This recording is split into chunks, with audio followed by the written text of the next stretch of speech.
히브리서 9장 11절에서 15절의 말씀, 우리 시간 다 같이 함께 한 목소리로 봉독하겠습니다. 히브리서 9장 11절에서 15절입니다. 시작.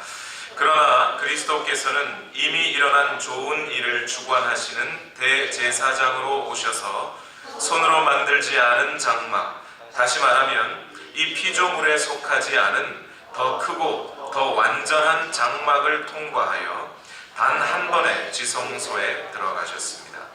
그는 염소나 송아지의 피로서가 아니라 자기의 피로서 우리에게 영원한 구원을 이루셨습니다.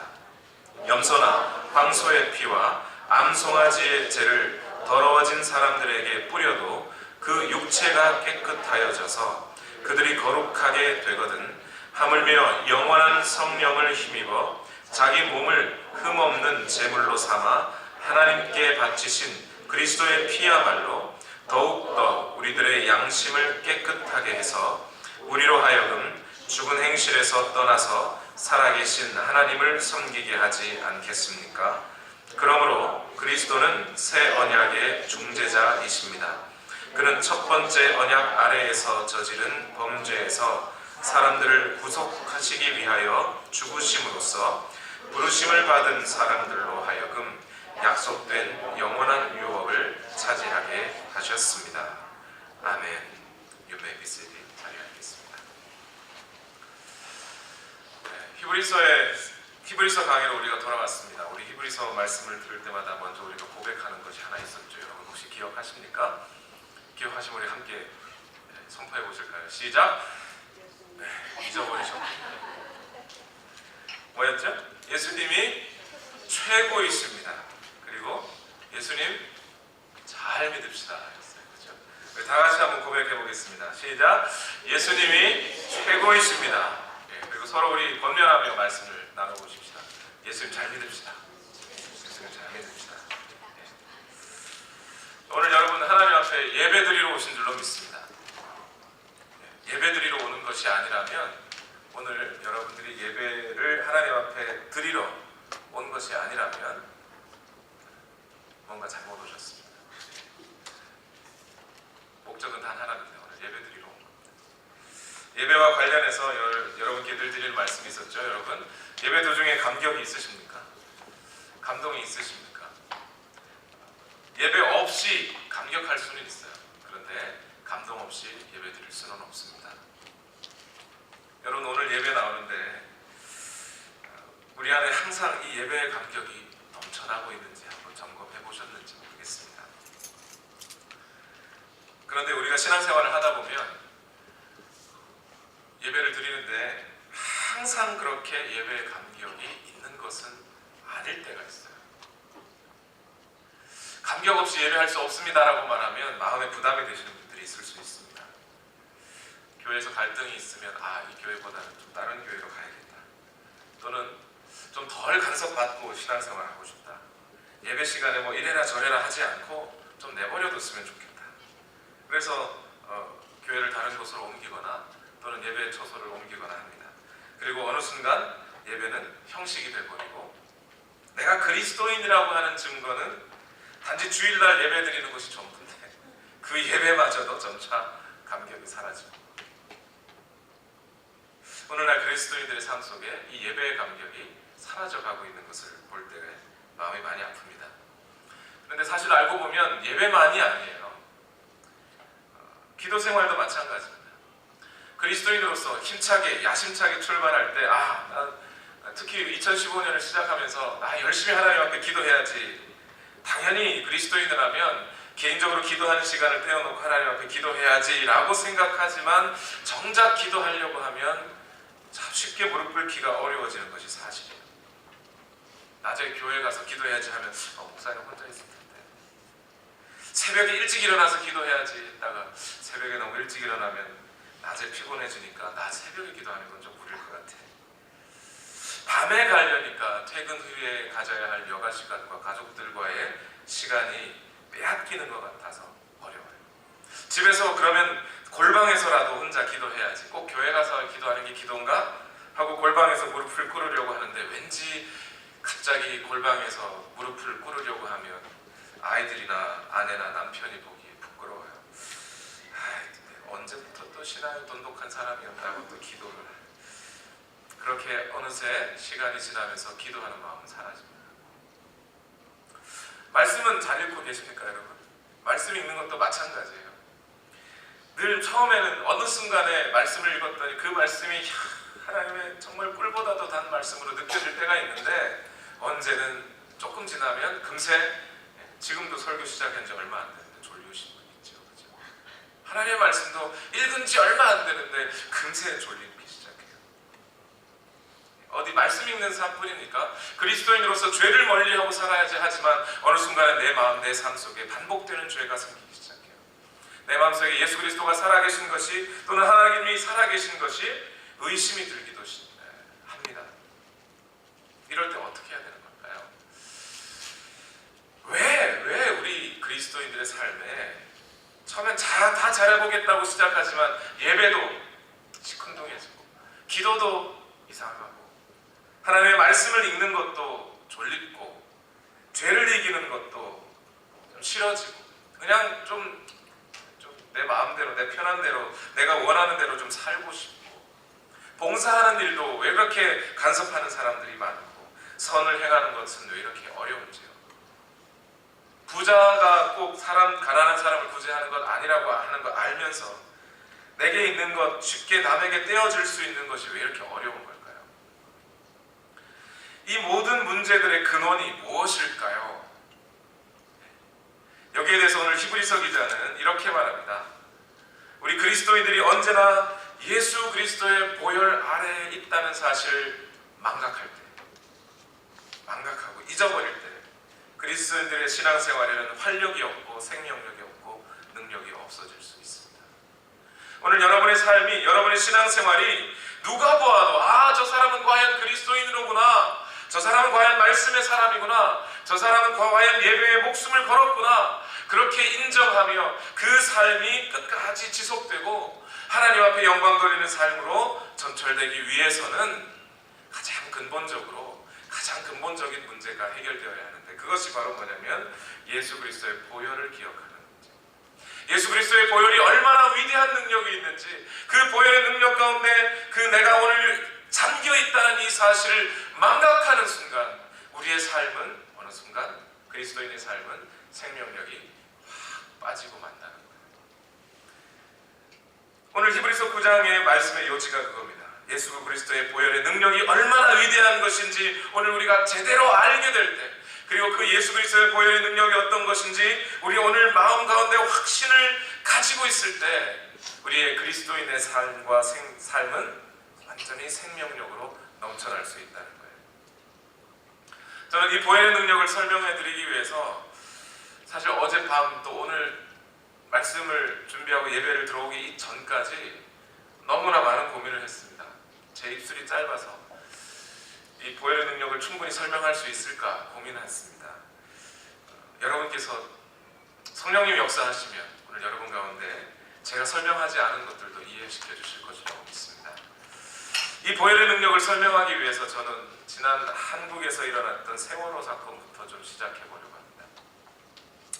작년 2014년 4월 16일 인천에서 제주도로 향하던 여객선 세월호가 진도 앞바다에서 팽목항이라고 하는 항구 앞에서 침몰해 버렸습니다. 여기에 300명 이상이 사망하거나 실종되었습니다. 이 사건은 아직도 그 원인과 책임 소재가 완전히 밝혀지지는 않은 사건으로 사람들의 마음에 남아 있습니다. 그리고 유가족들도 여전히 이 문제 해결을 위해서 고심하고 있습니다. 설교 중에 이 세월호 사건과 또 그 유가족들에 대한 이야기를 꺼내는 것이 참 미안합니다만, 오늘 이 사건을 통해서 이 사건이 우리에게 보여주는 중요한 사실 한 가지가 있기 때문에 오늘 이 말씀과 보혈의 능력에 대해서 말씀을 드리고자 합니다. 이 세월호 안에 단원고등학교라고 하는 학생들이 제주도로 수학여행을 떠나고 있었습니다. 우리는 이미 다 잘 알고 계시죠. 그래서 이 배가 침몰하면서 자식을 잃은 부모들이 많이 생겼습니다. 부모를 잃으면 흙에 묻지만 자식을 잃으면 가슴에 묻는다고 했죠. 아직도 이 부모님들이 힘들어하십니다. 아마 죽을 때까지 힘들 것 같습니다. 그런데 저는 이 부모님들이 언론의 인터뷰를 통해서 하는 말씀들에 주목해서 들어봤습니다. 근데 놀라운 건 한 가지가 있어요. 그 자녀들과의 관계가 좋았던 부모가 있었을 수도 있고 좀 힘들었던 부모가 있을 수도 있고요. 또는 그 자녀들이 첫째일 수도 있고 막내일 수도 있고 그 자식이 그냥 외동딸이나 외동아들일 수도 있고 다른 많은 형제 중에 하나일 수 있는데 그 아이를 잃은 부모의 마음을, 심정을 묻는 인터뷰하는 기자가 지금 심정이 어떠십니까? 라고 물으면 모든 부모들이 동일하게 이렇게 대답해요. 내가 죽어야 되는데 제가 죽었다. 내가 죄인이라고. 내가 자식 죽인 죄인이라고. 다 그렇게 얘기를 하더라고요. 그래서 저는 깜짝 놀랐어요. 그냥 미안하다. 그냥 내가 잘못했다. 아니, 여러분 생각해보세요. 이 부모님들이 선장이었어요. 그 아이들이 물에 빠져 죽어 가는데 이 부모님이 그 배를 내버려두고 나오겠습니까? 이 부모님들이 배를 지은 선주라고 생각해보세요. 불법 증축을 하겠습니까? 이 부모님들이 보험사 사장님이라고 생각해보세요. 그 보험 때문에 그거 가지고 그 진실을 규명하는 일을 막 방해하고 그러겠습니까? 아니요. 이 부모님들은 그 아이들이 물에 잠기는 순간 누가 뭐라 그래도 다 제쳐놓고 아이들을 구해냈을 사람들이에요. 그 마음을 분명히 다 갖고 있는 사람이에요. 그런데도 불구하고 아이들이 자기가 직접 죽인 것도 아님에도 불구하고 나는 죄인이다. 내가 아이들을 죽였다. 그렇게 말을 하더라는 거죠. 저는 그 부모님들을 보면서 이런 생각이 들었습니다. 어쩌면, 이 죄송한 말입니다. 잘 이해하고 들어주십시오. 어쩌면 그 아이들이 육체로 죽은 일은 그 한 회로 끝났을지 모르지만 그 부모님들이 마음속에 갖고 있는 죄책감과 자녀들을 그렇게 몰살시켰다는 그 죄스러운 마음은 누가 해결해 주죠? 누군가가 물에 빠지면 가서 얼른 건져주면 되는데 그 마음속에 그 양심이 아파서 쓰리고 죄된 마음을 갖고 있는 그 부모들, 그 죄의 그늘 아래 살고 있는, 죄책의 마음 속에 살고 있는 그 부모들은 누가 구해주는 거죠? 아마 그 아이들이 괴로웠던 것보다 더 심한 괴로움을 부모님들은 평생 갖고 가야 될 거예요. 그들에게도 구원의 손길이 필요한 거죠. 내가 죄인이다 하는 이 마음, 그 마음이 쇳덩이가 돼서 오늘 우리 마음을 짓누를 때 아마 그 세월호 사건을 만났던 부모님들만이 아니라 아마 이 자리에 앉아 계신 여러분들 아니면 이 땅을 살아가는 모든 사람들이 다 그 죄스러운 마음을 적어도 한두 번 강하게 또는 약하게 많게 적게 차이가 있을지 모르지만 누구나 그런 죄스러운 마음을 가졌을 거라는 거예요. 인생에서. 지금 안 가졌으면 앞으로도 가질 수 있습니다. 예를 들면 부모님이 돌아가셨을 때 어머니 아버지 관 붙잡고 우는 자식들이 있지 않습니까? 내 사랑하는 사람들을 잃게 되었을 때 또는 내가 심한 죄를 저질러서 내 주변의 사람들을 힘들고 고통스럽게 만들었을 때 여전히 그 죄 때문에 벗어나지 못하는 사람들의 마음이 누구에게나 다 있다는 거예요. 하나님께서 처음 이스라엘에게 율법을 주셨을 때 그 율법을 지키고 따라가던 유대인들의 상황도 사실은 이와 비슷한 감정들이 있었어요. 율법은 분명히 하나님 앞에 나아갈 수 있는 길을 제시해주는 법이에요. 이렇게 살아가면 너희는 내 백성이 되고 나는 너희의 하나님이 되겠다라고 약속하시고 그 약속의 길대로 하나님이 지켜주셔요. 그런데 그 율법을 사람들이 지키지 않더라는 거죠. 지키지 않은 사람들은 어떻게 됩니까? 죽어야 돼요. 율법은 그렇게 돼 있어요. 히브리서 9장 22절 말씀은 이렇게 말합니다. 율법에 따르면 거의 모든 것이 피로 깨끗해집니다. 피 흘림이 없이는 죄 사함이 이루어지지 않습니다. 하나님 앞에 득죄한 사람들, 하나님 앞에 죄를 저지른 사람들, 그래서 그 죄 때문에 그 죄 때문에 내가 죽어야 하는데 라고 하는 사람들, 그 사람들의 죄가 사해지기 위해서는 누군가 피를 흘려줘야 된다는 거예요. 왜요? 원래 죄를 지은 사람이 피를 흘려야 하는 거죠. 원래 죄를 지은 사람이 피를 흘려야 하는데 그 죄책감 때문에 해결하지 못할 때 누군가가 피를 흘려주지 않으면 안 된다는 게 율법이라는 거예요. 마틴 루터라고 하는 사람도 마찬가지였어요. 하나님 앞에 회심하고 돌아오기 이전에 마틴 루터라고 하는 사람은 얼마나 순전하고 어찌 말하면 좀 겁이 많은 사람이었는지 하늘에서 천둥 번개가 치면 그것 때문에 무서워 덜덜덜 떨고 책상 밑에 들어가서 떨었다는 거예요. 왜 떨었죠? 장성한 남성이 벼락이 무서워서 떠는 겁니까? 그게 아니라 내게 죄가 있는데 이 죄의 문제를 해결할 길이 없어서 이거 어떻게 하면 이 죄의 문제를 해결할 수 있을까 고민하며 마음속에 깊은 죄책감 속에 빠졌다는 거죠. 이걸 해결할 길이 없으니 혹시나 저 벼락이 치다가 아니 하나님이 진노하셔서 오늘 내게 벼락이 내려지는 건 아닐까. 단순히 벼락이 무서운 게 아니라 천둥이 꽝꽝꽝꽝 어머 무서워 이게 아니라 그 속에 하나님이 내 죄 때문에 나를 벌하실까 두려운 거예요. 이 두려운 마음, 양심의 가책들, 이 마음들이 모든 사람들에게 다 있었다는 겁니다. 여러분, 오늘 하나님 앞에 우리의 예배가 감격이 없는 이유는 뭔지 아십니까? 첫 번째는 우리가 우리 죄를 너무 크지 않게 인식하기 때문에 나는 당연히 하나님 앞에 와도 되는 사람인 줄 알았던 거죠. 나는 당연히 하나님 앞에 예배를 당당하게 드려도 되는 사람이라고 처음 생각하면 예배는 감동이 없어요. 그렇게 생각합니다. 오늘 우리는 내가 죄인이라는 것, 그것을 알아야 돼요. 감기 고쳐준 의사한테 누가 재산 싸들고 가서 고맙다고 합니까?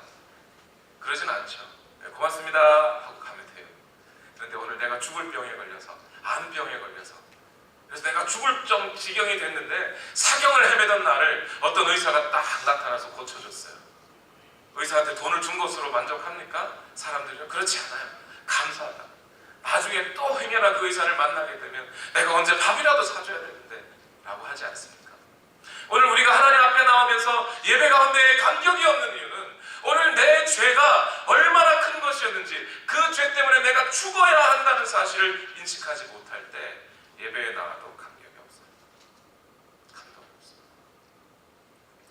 자, 그런데 이제 그 이스라엘 백성들에게, 율법을 주신 이스라엘 백성들에게 하나님께서 제사법이라는 걸 주셨어요. 성전을 짓게 하시고 그 성전에서 하나님 앞에 제사를 지내게 하셨어요. 제사장을 보내셔서 이 땅의 성전 안에 여러분 성소가 있고 지성소가 있다는 거 우리가 알고 계시죠, 여러분?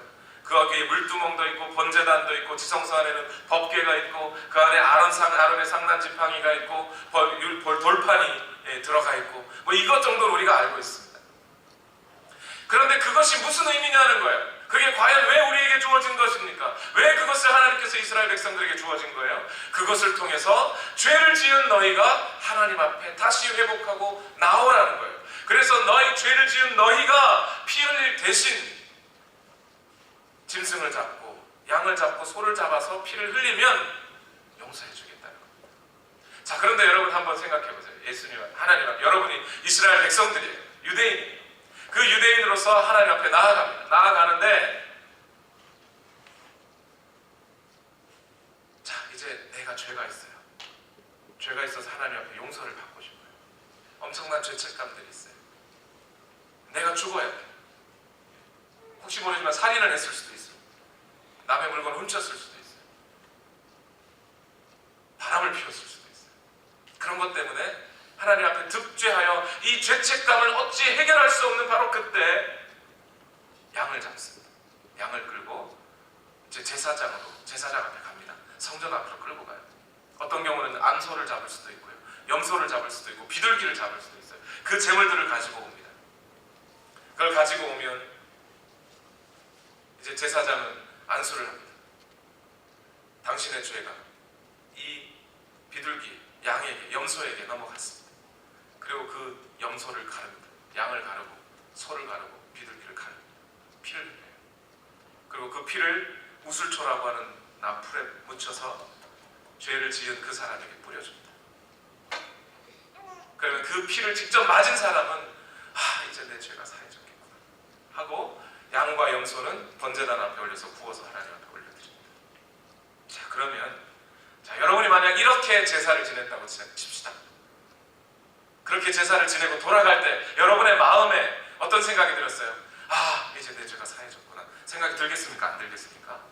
들겠죠. 직접 피를 내 몸에 피에 지금 내가 뿌려줬는데 하나님 그렇게 하라고 해서 피가 뿌려졌는데 감사한 일이에요. 지난 그 죄 때문에 용서받지 못할 것 같아서 괴로워했는데 그 짐승의 피가 내 몸에 뿌려지는 순간 나는 이제 내 대신에 저 짐승이 죽었으니 나는 이제 죄 없습니다 하나님 하고 돌아갈 수 있어요. 그런데 여기 문제가 한 가지 있습니다. 돌아간 다음에 또 죄를 지어. 이거 어떡합니까? 그럼 또 와서 양 잡으면 되네, 그죠? 네. 그럼 어떻게 해요? 감사합니다 하고 돌아가면 돼요. 그런데 뭐가 문제죠? 또 죄를 지어요.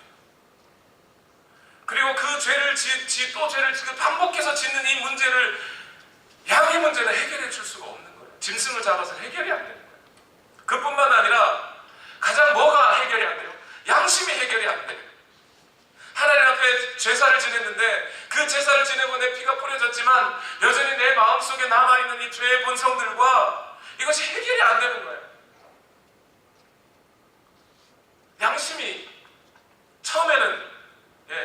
처음에 한번 살인을 했습니다. 무서워요. 근데 두 번째 살인했습니다. 또 양 잡으면 돼요. 세 번째, 또 양 잡으면 되네요. 네 번째 사람 죽여도 이제 괜찮죠? 어느 순간 우리 양심은 굳어져 버리는 거죠. 양만 잡으면 되죠. 가드리고. 그 양심의 문제는 해결해 줄 수가 없는 거예요. 짐승을 잡는 제사로는 대책이 서지 않습니다. 그래서 하나님께서 그 아들을 보내셨어요. 그리고 그 예수님이 제사를 지내주셨습니다. 그런데 이 제사는 어떤 제사냐면 성전 안에서 지낸 제사가 아니에요. 사람들은 하나님을 만나고 하나님과 화목하기 위해서 자신의 죄가 용서받기 위해서는 성전을 찾아가야 돼요. 그런데 그 성전에 들어가면 누구나 다 들어갈 수 있어요? 아니, 다 못 들어가요, 거기에. 그것도 죄를 범한 사람은 양 잡고 끌고 그냥 벌벌벌 떨면서 가지 않으면 안 돼요. 심지어 그 제사를 지내주는 제사장도 자기도 사람이잖아요. 그 사람도 죄를 지을 수 있는 거예요. 그럼 그 사람이 예를 들어서 백성들의 죄를 해결해 주기 위해서 그 제물을 받았습니다. 양을 받고 용서를 받았어요. 갈랐어요. 피를 해결했습니다. 근데 내가 죄가 있으면, 제사장이 죄가 있으면 지성소에 들어가지를 못하잖아요. 들어가도 죽잖아요. 그러니까 어떻게 해요? 마음에 확신이 서지 않는 거예요. 이 제사장이 끝까지 제사를 지내줄 수 있을지 확신이 서지 않는 거예요. 그러니까 어떻게 해요? 허리에 띠를 동여맵니다. 그래서 줄을 바깥에다 꺼내놓고 제사장이 그 피를 가지고 지성소로 들어가는 거예요. 가서 만약 제사장이 죄가 있어서 거기서 죽어버리면 어떻게 해야 돼요? 그 시체를 누가 꺼내요? 꺼내러 들어간 사람이 또 죽잖아요. 그러니까 줄을 다 잡아당기는 거죠. 짐승을 잡는 제사는 늘 이렇게 불완전했다는 거예요. 하나님 앞에 그 양심의 문제를 해결할 수도 없고, 이 제사를 지낸 것이 완전히 내 죄를 해결한 것인지도 알 수가 없는 거예요.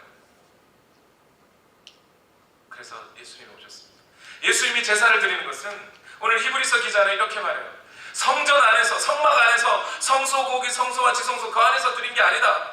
예수님이 드린 제사는 하늘과 너희 사이에 열린 공간에서 온 우주를 성소 삼아 이 온 우주에 있는 모든 사람들의 죄를 해결하기 위하여 누구나 다 접근할 수 있도록 한 번의 완벽한 제사를 드린다. 온 우주가 성전이지 않느냐. 온 우주 만물 앞에 아예 탁 트인 공간에서, 골고다라고 하는 그 언덕 위에서 이 모든 우주가 지성소가 되어 하나님과 너희의 살 길을 열어주셨다. 휘장이 갈라져 버리는 거예요. 더 이상 그 성전은 필요하지 않는 거예요. 더 이상 짐승 잡는 제사는 필요하지 않는 거예요. 그 짐승은 단 한 사람의, 그리고 그 사람의 몇 개의 죄를 위하여 해결할 수 있을지는 몰라도 모든 사람의 모든 죄를 해결해 줄 수는 예수 그리스도는 하나님으로서, 하나님의 아들로서 자기 자신을 직접 찢으시고 자기를 희생제물로 드려서 하나님께 의로운 분으로 드렸기 때문에 모든 사람의 죄를 해결하고도 남음이 있는 능력이 있는 보혈이에요. 그래서 히브리서 9장 9절에 이렇게 말씀합니다. 이 장막은 현 시대를 상징합니다. 그 장막 제의를 따라 예물과 제사를 드리지만 그것이 의식 집례자의 양심을 완전하게 해주지는 못합니다. 그래서 양심도 완전하게 해주지 못하고 모든 사람의 죄를 다 해결해 주지 못하니 예수님이 직접 오셔서 지금으로부터 2000년 전에 이 예수님에 관한 이야기, 2000년 전에 예수님께서 역사 가운데 아예 들어오셔서 이 모든 우주를 자신의 성소로 삼으시고 십자가를 지심으로 한 번의 완벽한 제사를 하나님 앞에 올려드렸습니다. 여러분을 위해서 실제로 예수님이 그렇게 하신 겁니다. 그것이 다른 누구를 위해서가 아니라 여러분의 죄의 문제가, 여러분의 죄책이 해결되게 하시기 위하여 예수님이 그 한 번의 제사로 완벽하게 그렇게 해결하셨습니다. 이것은 이야기가 아니에요. 예수님의 이야기가 그냥 듣기 좋은 감동적인 이야기가 아니라 객관적인 사실이 그렇다. 이게 뭐 무슨 교회 프로그램을 위해서 보혈 찬양을 하자는 게 아니라, 보혈의 능력을 말하자는 게 아니라 실제로 그러하였다는 거예요. 이것이 복음이고, 그래서 복음인 이유가, 예수 그리스도가 십자가에 달려 죽으셨다는 이것이 모든 사람들의 복음인 이유가 그 예수 그리스도의 십자가에 달려 죽으심으로 말미암아 모든 사람들의 삶이 죄에서 벗어날 수 있게 되었다는 거예요. 그래서 보혈의 능력 세 가지, 오늘 히브리서 기자는 딱 세 가지의 보혈의 능력을 정리해서 말해줍니다. 첫 번째, 이 보혈의 능력, 예수 그리스도의 보혈의 능력은 모든 사람에게 영원한 구원을 주시는 능력이에요. 다 같이 한번 읽어보겠습니다. 11절과 12절 시작. 그러나 그리스도께서는 이미 일어난 좋은 일을 주관하시는 대제사장으로 오셔서 손으로 만들지 않은 장막, 다시 말하면 이 피조물에 속하지 않은 더 크고 더 완전한 장막을 통과하여 단 한 번에 지성소에 들어가셨습니다. 그는 염소나 송아지의 피로서가 아니라 자기의 피로서 우리에게 영원한 구원을 이루셨습니다. 세월호 침몰 사건으로 마음의 죄책감을 느끼고 있었던 그 부모들을 위해서 예수님이 양을 잡으시고 예수님이 자기 자신을 드린 거예요. 오늘 여러분들이 갖고 있는 그 죄의 문제들을 해결하시기 위하여 2000년 전에 이미 예수님은 한 번의 완벽한 제사를 다 드려놓으신 거예요.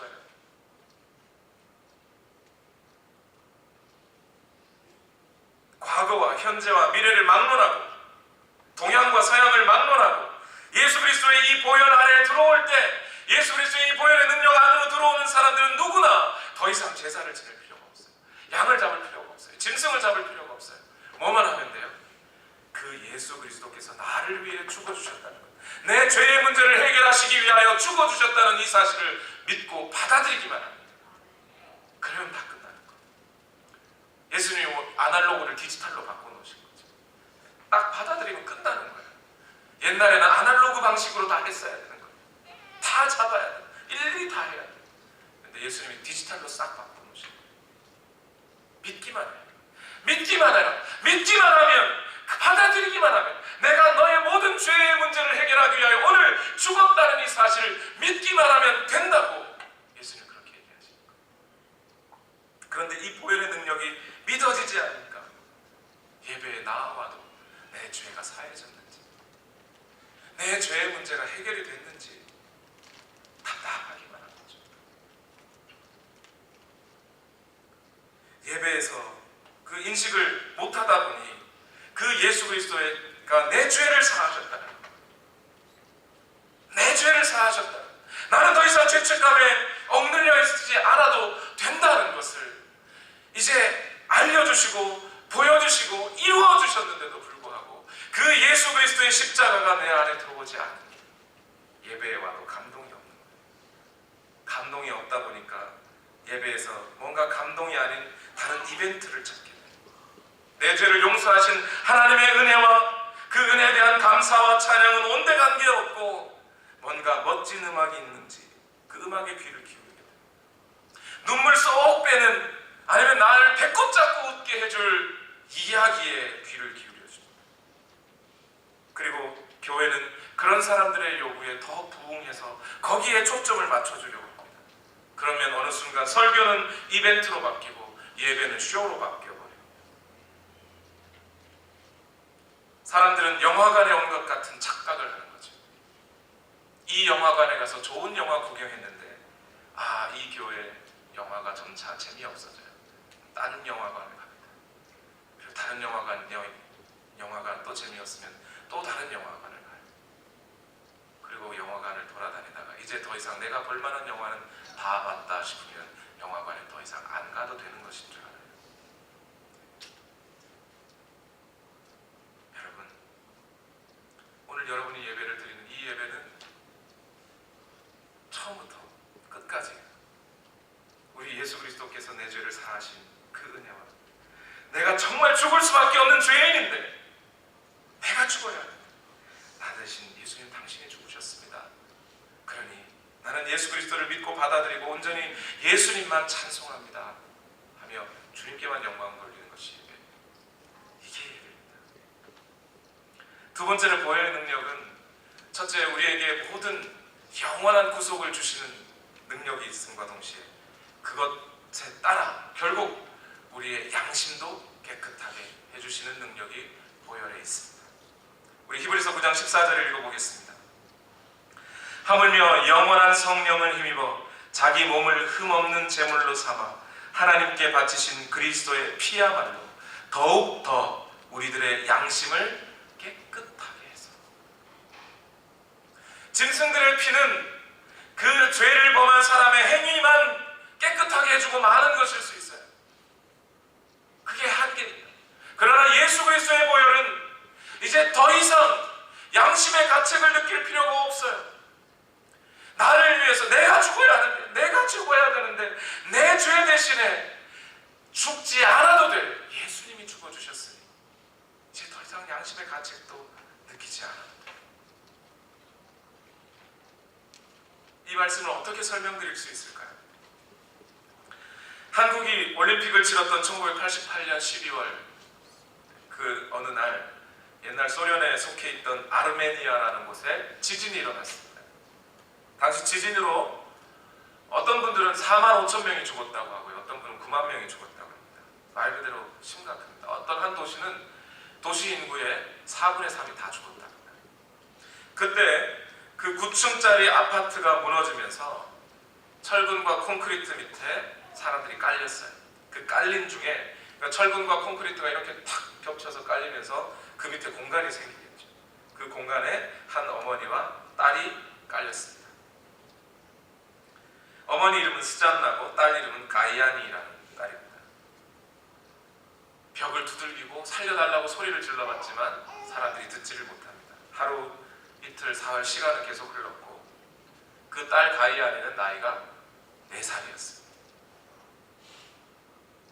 그런데 시간이 많이 지나고 나서 이 딸이 어머니에게 그 컴컴한 어둠 속에서 이렇게 말하는 거예요. 엄마 목말라. 엄마 목말라.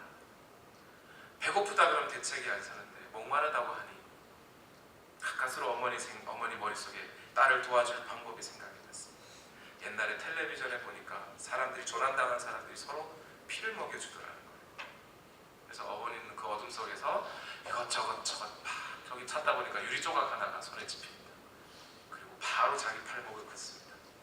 그리고 아예 입에다가 피를 넣어줘요.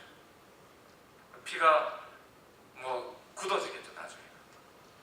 피가 다 하고 나니까 딸이 또 엄마 배고파, 엄마 목말라 그럽니다. 그럼 또 다른 쪽 팔을 긋습니다. 피를 부어줍니다. 그렇게 그 어머니는 가이아니 입술에다 피를 부어줘서 결국 이 사람들이 나중에 살아나게 돼요. 구조를 받습니다.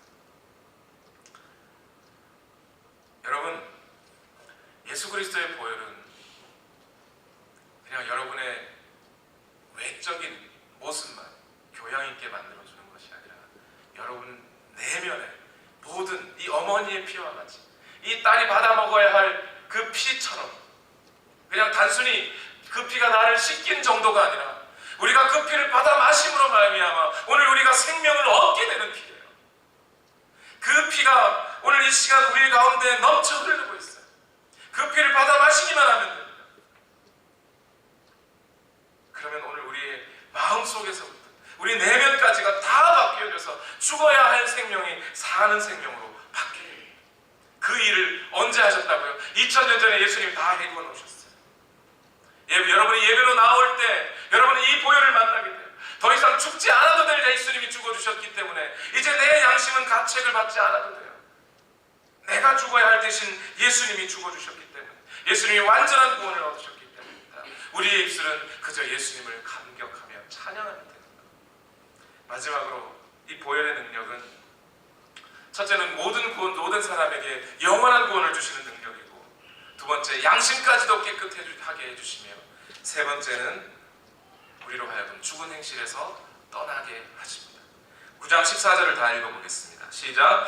하물며 영원한 성령을 힘입어 자기 몸을 흠없는 제물로 삼아 하나님께 바치신 그리스도의 피야말로 더욱더 우리들의 양심을 깨끗하게 해서 우리로 하여금 죽은 행실에서 떠나서 살아계신 하나님을 섬기게 하지 않겠습니까?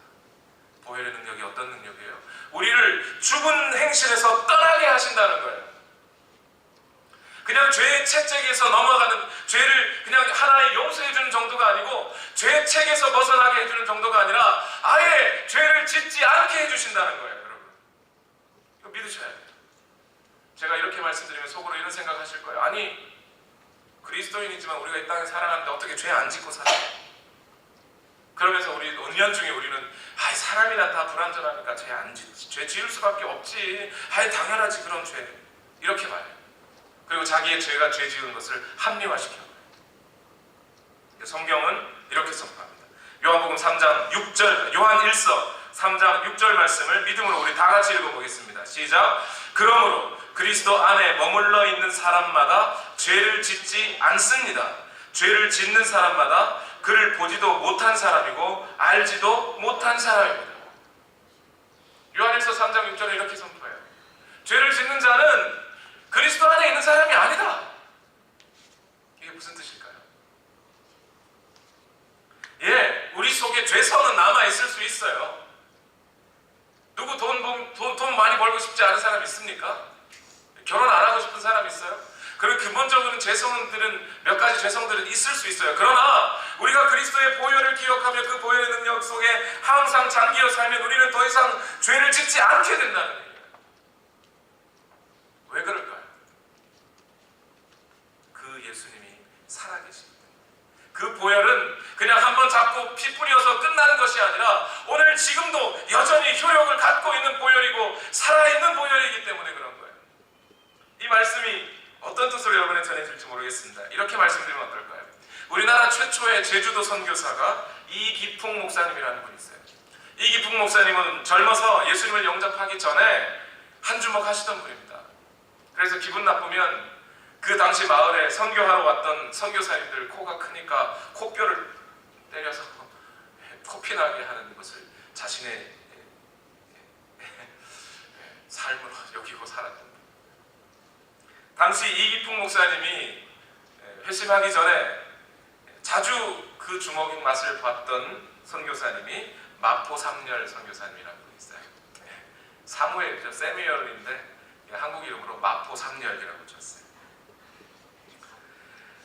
이기풍 목사님은 이 마포 삼열 선교사님의 전도를 받고 회심하고 예수 그리스도를 영접합니다. 그리고 신학교에 가서 목사가 되고요. 그 당시로 가장 힘들다고 하는 제주도 선교사 떠납니다. 제주도는 섬이라 한 번 가면 돌아오기도 어려워요.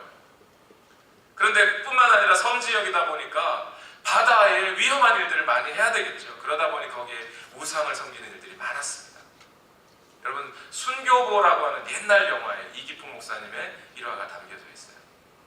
그런데 그 이기풍 목사님이 제주도 선교를 하다가 너무 힘든 거예요. 아무리 전도해도 사람들은 믿지를 않고 회심하지는 않습니다. 너무 어려워요. 고통스러워요. 밥도 굶을 것 같아요. 이제 죽겠습니다. 그래서 마포 삼열 선교사님에게 인편으로 편지를 보내요. 선교사님, 여차저차 해서 더 이상 내가 여기서 사역하기가 힘듭니다. 죽을 것 같습니다. 나 이제 여기서 좀 사역을 그만두고 본토로 좀 돌아가고 싶습니다. 편지를 보냈어요. 마포산열 선교사님으로부터 답장이 왔습니다. 거기에 아주 간단히 딱 한 문장이 적혀져 있었어요. 제 턱의 흉터가 아직 아물지 않았습니다. 딱 한마디. 이기풍 목사님은 그 편지를 읽고 눈물을 흘리면서 내가 이렇게 예수님 죽인 사람이지, 내가 그 선교사님 턱에 피를 흘리게 한 사람이지, 내가 어찌 그 예수 그리스도의 은혜 앞에 다시 옛날 행실로 돌아갈 수 있으랴, 어찌 이 사명을 감당하지 않을 수 있으랴 하면서 끝까지 제주도 사역을 마감하십니다. 여러분, 우리가 오늘 과거의 죽은 행실로 돌아가지 않을 수 있는 유일한 능력은 보혈의 능력밖에 없어요. 우리가 보혈 앞에 서면 예수님의 그 보혈 때문에 나는 다시 죄로 돌아갈 수 없는 거예요. 우리가 죄를 지으려 할 때, 죄의 마음이 우리 안에 들어오려 할 때, 죄의 유혹들이 찾아오려 할 때, 바로 그때 내가 죽이고 싶도록 미운 사람들을 뒤통수에 짱돌을 들고 때리고 싶을 때 짱돌을 놓을 수 있는 이유는 예수 그리스도께서 내 죄 때문에 죽어주셨다는 그 사실 때문에 후려칠 수가 없는 거예요. 예수 그리스도 안에 있는 자는 결코 죄를 지을 수가 없습니다. 베드로가 어찌 순교할 수 있었습니까? 베드로 자체에서 그런 능력이 나왔나요? 아니요. 네가 나를 사랑하느냐? 베드로는 예수님을 3번이나 부인했던 사람이지만 네가 나를 사랑하느냐? 내가 너를 위하여 죽어줬는데 너 나 사랑하니? 내 양을 먹여라. 그러니 끝까지 죽을 때까지 예수님의 그 사명, 맡기신 사명을 감당하는 거예요. 바울도 마찬가지였어요. 예수님 죽이려고 쫓아가던 사람이, 예수 믿는 사람들을 핍박하며 가던 사람이 네가 왜 나를 핍박하느냐? 나는 네가 핍박하는 예수다 하고 다메섹 도상에서 만난 그 예수님의 은혜 때문에, 죄사함의 은혜 때문에 늘 바울의 삶 속에서 살아계신 예수님, 그 마음속에 눈을 감고 기도할 때마다 살아계신 예수님, 예배드리러 하나님 앞에 나올 때마다 살아계신 예수님, 말씀을 펼쳐 읽을 때마다 살아계신 그 예수님이 마음속에 와 계시고 그 보혈의 능력이 마음속에 항상 능력이 나타나니 어찌 사명을 버리고 도망갑니까? 어찌 죄로 돌아갈 수 있어요? 어찌 죽은 행실로 돌아갈 수 있습니까? 프랑스의 한 수도사였던 로렌스 형제는 하나님의 임재 연습이라는 말에서 이런 얘기합니다. 에베소서의 말씀을 보라. 죄를 이길 힘도 믿음에서 나온다. 믿음이란 2000년 전에 그 예수 그리스도의 십자가를 오늘 내게 주어지는 살아있는 사건으로 받아들이는 것이다. 거기서 죄를 이길 힘이 나온다는 거예요. 그래서 이 로렌스 형제는 자기의 평생 동안 하나님의 임재를 항상 체험하며 살아갔던 사람입니다. 말씀을 마무리합니다. 여러분께 묻겠습니다. 혹시 여러분 중에 계속되는 죄로 마음이 무너져가고 있는 분들이 있으십니까? 예배를 드려도 답답하기만 하고 감동은 없고 비참한 마음만 드는 분들이 있으십니까? 예수님을 믿어도 나는 왜 생활에 변화가 없는지 고민하시는 분 계십니까? 기도를 하려고 눈을 감지만 이내 기도가 지겹다고 느껴지는 분 있으십니까? 말씀을 펴서 읽으려고 노력은 하는데 어느 순간 말씀이 지겨워지고 졸린 분 있으십니까? 그때 여러분 예수 그리스도의 십자가를 묵상하십시오. 여러분 자신을 다시 그 보혈의 능력 앞으로 끌고 가시기를 바랍니다. 우리 믿음의 선배들, 한국교회 믿음의 선배들 정말 어려운 생활을 했던 분이세요.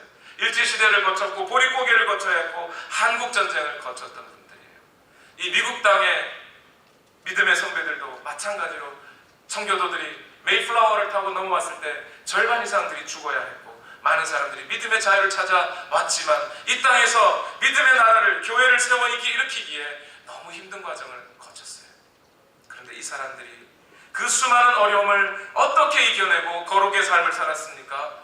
찬송 하나 부르고 나갔어요. 보혈 찬송.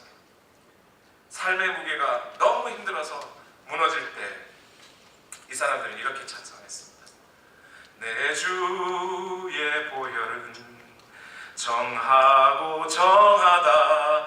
내 죄를 정케 하신 주 날 오라 하신다.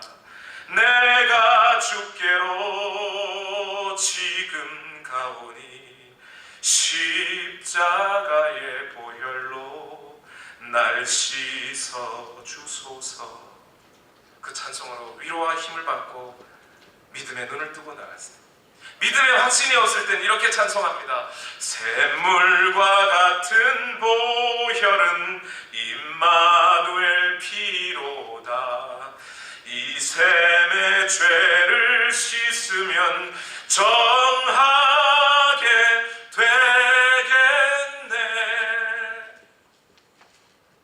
행여나 마음에 의심이 생기고 내 믿음이 나태해진다고 여길 때 이분들은 이런 찬송을 드렸습니다. 내 주를 가까이 하려 함은 십자가 짐 같은 고생이나 내 일생 소원은 늘 찬송하면서 주께 더 나가기 원합니다. 여러분, 예수님이 바로 당신을 위해서 보혈을 흘려주셨다는 건 이벤트도 아니고 쇼도 아닙니다. 감동적인 이야기도 아니고 교회 프로그램도 아니고 교리적인 것도 아닙니다. 예수님이 실제로 그렇게 하셨습니다. 당신이 더 이상 짐승을 잡지 않아도 되도록 그렇게 제사 지내셨습니다. 오늘 죄의 무게로 고민하시는 분, 반복되는 죄로 고통스러워하시는 분, 예수님 앞에 나오시길 바랍니다. 믿음이 나태해지고 마음에 의심이 생기고 예배의 감격이 사라지고 기도의 힘이 사라진 분들, 이 보혈을 묵상하시기 바랍니다. 오늘 이 보혈의 능력이 오늘 여러분 안에 역사하실 때 그 모든 문제가 해결될 줄로 믿습니다. 기도하겠습니다.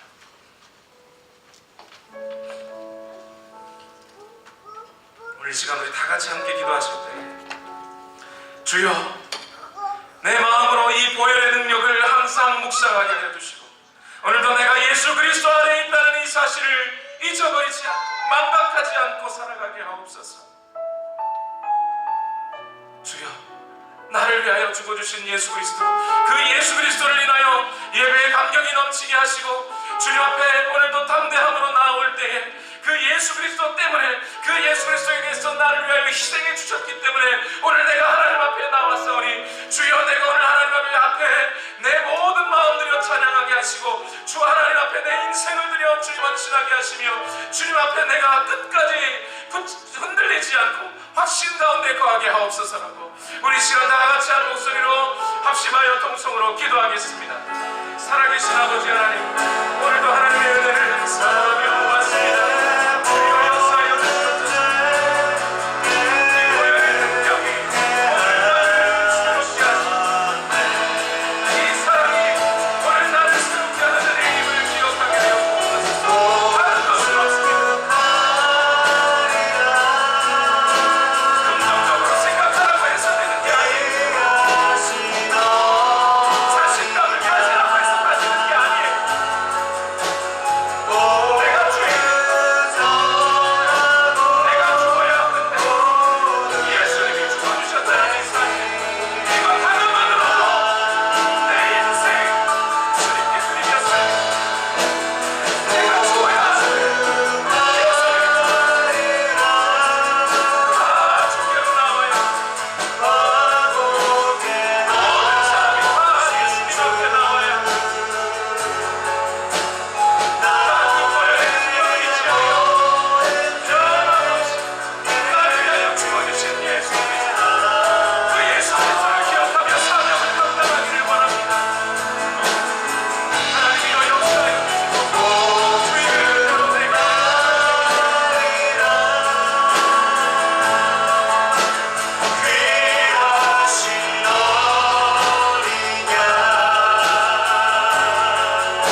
살아계신 아버지 하나님, 우리의 모든 신앙생활이 생명력으로 넘치기를 원합니다. 예배를 드릴 때마다 내 죄 사하신 예수 그리스도를 인하여 내 마음의 감격과 감동이, 죽을 수밖에 없었던 내 죄를 인식하고 이제 그 죄의 문제가 해결되었음에 감사와 기쁨의 찬송이 주님 앞에 터져나오게 하여 주옵소서. 기도하기 위하여 눈을 감을 때마다 나의 모든 문제를 해결하신 그 예수 그리스도 앞에 나아가므로 오늘 내가 무엇을 구하시든지 그 예수 그리스도께서 들으시고 하나님이 그 기도를 받으시며 그 기도가 오늘 우리 가운데 이루어질 것을 믿고 감사하며 감격하게 하옵소서. 하나님의 말씀을 읽을 때마다 오늘 그 말씀이 내게 이루어졌다, 예수 그리스도를 통하여 오늘 내게 이루어졌다는 이 사실, 이것 하나로 감동하며 감격할 수 있는 생명력 넘치는 그 신앙생활을 오늘 우리에게 주여 허락하심을 믿습니다. 장래에도 우리에게 허락하심을 믿습니다. 주여 역사하여 주심을 믿습니다. 오직 하나님 함께하여 주옵소서. 이제는 우리 구주 예수 그리스도의 이름 귀하신 사랑과 아버지 하나님의 만극하신 은혜와 성령님의 교통하심, 보혈의 능력 힘입어 하나님 앞에 담대하게 나아갈 수 있으므로 감사하는 우리 모든 성도들에게 지금부터 영원토록 함께 하옵시기를 예수님의 이름으로 간절히 축원하옵나이다. 아멘.